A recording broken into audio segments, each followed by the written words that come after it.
kwento ko. Ngayon naman po, ang susunod naman po ay ang makadiwang pangungusa. Gagaling po sa ating punong lingkod, ang founder ng Set My Spirit Free, ang pinapopogi ng ating Panginoon, pinababata kasi wala na siyang ngipin. Ang lalo po, walang sawang naglilingkod sa ating Panginoon, hindi mo siya marunong magalit, mapag-impi at mapagpakumbaba.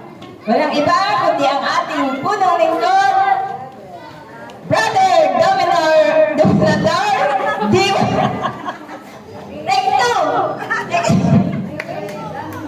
Take two. Brother Dominador